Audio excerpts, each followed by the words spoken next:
St. Lucia, this is Openmike, and we are back on the second segment of our program. And we're going to move on to our next question to the ambassador, and that is, we have approximately 150 St. Lucians on the wrong side of the law in St. Lucia, in Martinique. And it is a bit of a concern to both countries, despite the fact that the French authorities do take due diligence and care when issuing a visa of the kind of people that go over there. But I suppose the proximity between St. Lucia and Martinique is really very, very little. And boats can get there in 35 to 40 minutes, a speedboat. And the problems which I understand exist is that many of the people who are actually on the wrong side of the law are probably gone to Martinique illegally, but by the same token, you have the bad boys in Martinique who come over to St. Lucia. On that score, Mr. Ambassador, that's not a comfortable situation for either nation. How do you feel about the whole situation? Are there any remedies that we can look at from your aspect? I know it becomes a government and it's something for the law and the police to handle, but how do the French people view that situation? Well, I think it is very difficult to change the people, you know. We don't know when we give a visa to somebody to go to Martinique, that is a bad boy or not a bad boy. We try to pay attention, of course. But what is the most important I want to tell you is that in 2004 we created a joint committee security between Martinique and between France and St. Lucia, and especially according to the relation between Martinique and to regulate the relation on the field of violence, of delinquents, of security and so on, you know, between Martinique and St. Lucia. This committee was the actual Prime Minister, Mr. Kenny Anthony, who wanted this committee, and he asked us to do it. And it is something very original because it's co-presided by the Prefet of Martinique and the Ambassador of Castries, and on the field for France, and on the other side is the Minister of Home Affairs. This committee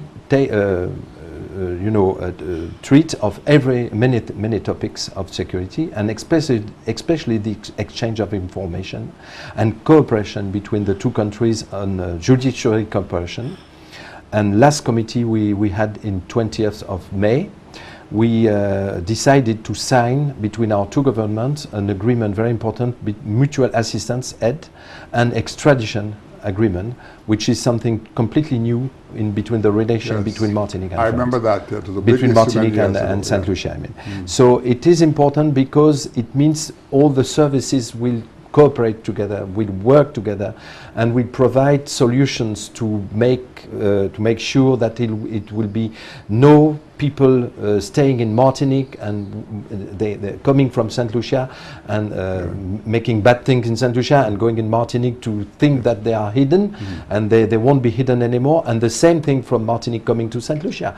So that's a cooperation. It's important for us to settle this cooperation. That's a step in the right direction. I'm very proud and pleased to hear that. The other question which I have for you is that, you know, the French medical system is of great importance to St. Lucia, but there are several challenges as there are.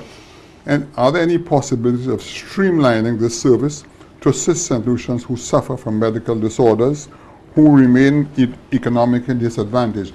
And I'm going to highlight my question to you, and that is, I have been in the middle of many discussions of individuals in St. Lucia who are unable to raise the money to go to a place like Martinique, where you have a fantastic medical service. And again, for those persons who may be listening to my program today, it is something that I produced mentally, and that is our NIS system here is very, very liquid, several $100 million. It is for the health of the people. I'm wondering, based on the fact that the French authorities require that an individual gets insurance before they come over to use the medical facility in Martinique, is it at all possible that our government can put aside a certain amount of money in an escrow account and work together with the French authorities so that if somebody is ill and is a deserving case, they can move expeditiously without having all the red tape of going through and getting it insured, because especially in these very difficult times, it is so sad to see some people lose their lives when it's not necessary to do so. Do you think at all that that would be possible, that the French government would be open to such a suggestion?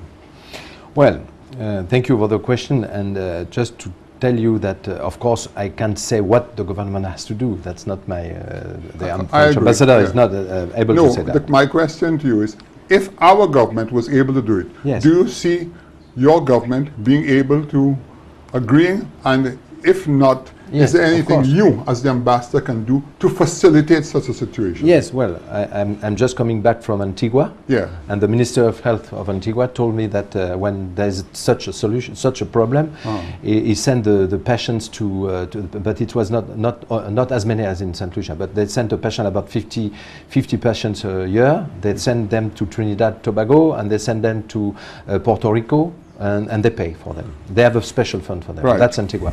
I don't know about St. Lucia, but what I wanted to tell you that we are discussing about an agreement because on the field of health. It's about many years that we have problems because, you know, France, we celebrate the 14th of July, the day of human rights and so on. Right. So when people come they are sick and they go to a hospital in France, it's we hard. don't ask them their paper, yeah, and we cure them, and that's our philosophy. But philosophy is good, but budget is very important. Correct, especially now. So everybody, all the medicine doctors and the préfet and the authorities in Paris, they ask us I mean Martinique, and also, of course, St. Lucia, to work together on an agreement, such an agreement to be able to organize the coming from the patients to St. Lucia. So about that, we have many things. It's a very important agreement. We discussed with the Ministry of Health here, and I think we'll succeed between the end of the year, because we have different topics. The first of all, for the insurance, when there is an insurance, there is no problem.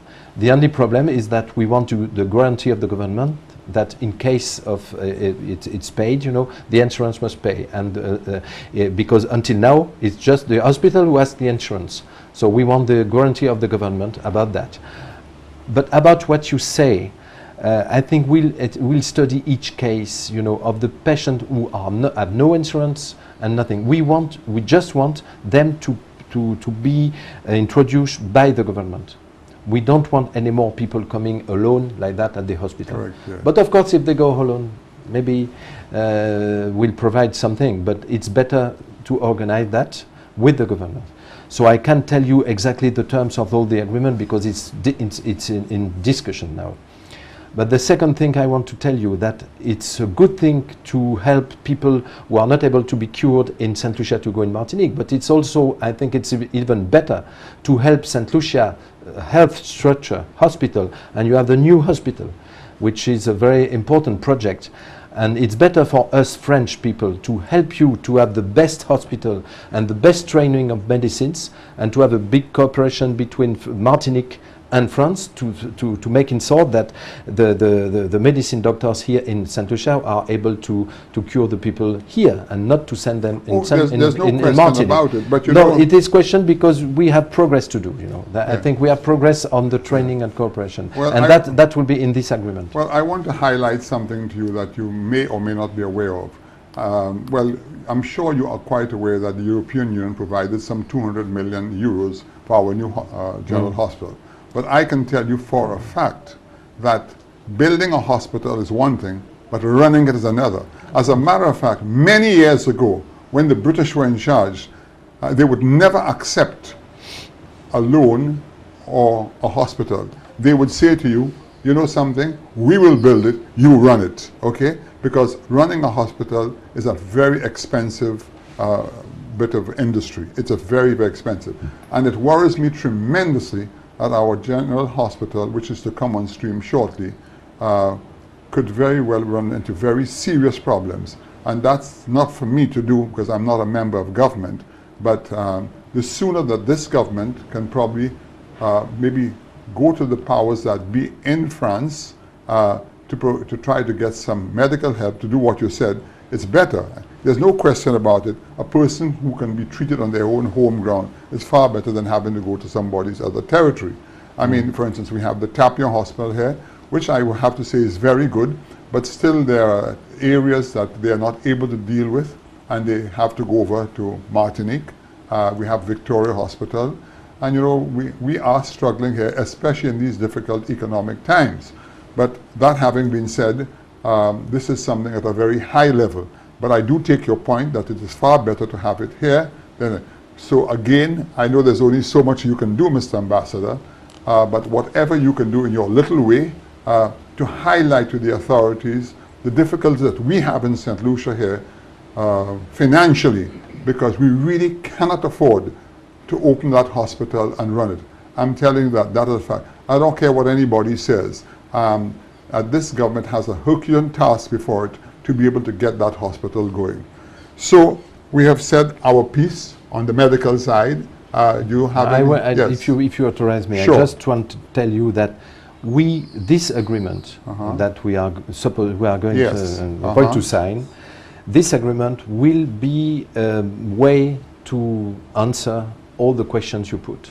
Okay. I don't know exactly all the way, but yeah. I'm sure it will be a big progress between our two nations. Yeah, well, that would be wonderful, because now we have another question here for you, which has been a pet subject of mine for many years, and that is, you know, many years ago, you had in France what you call the service militaire, and I remember how it operated, because it took boys from 18 to 20, I think that was correct, and gave them a vocation, and it instilled a certain amount of discipline into the boys.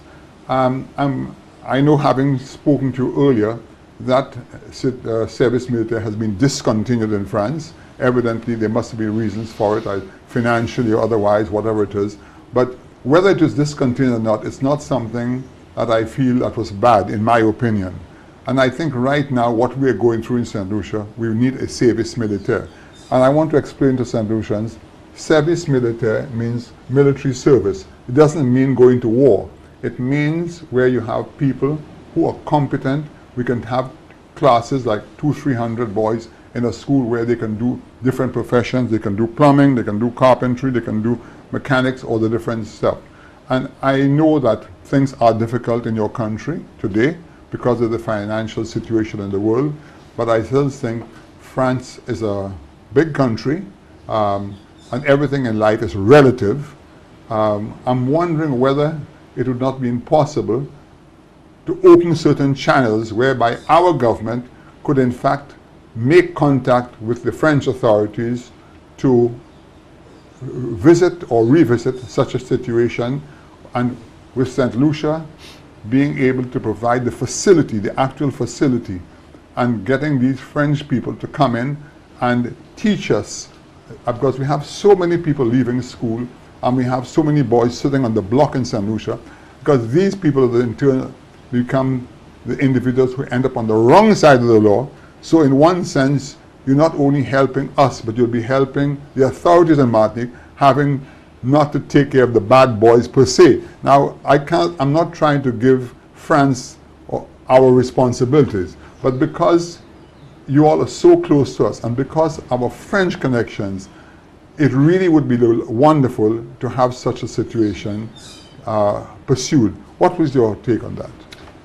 Well, thank you for the question. And first of all, I want to say that we don't have anymore the service militaire, but we continue to have this type of program, a civil program, with young people coming in all countries on different fields, you know, medicine, agriculture, and so on. We have one in Alliance Française in Dominique, it's a civil servant, you know. So it's not compulsory now. It's no more compulsory. You're not obliged to do that. Before you had Gerard and we had to do it. Yeah.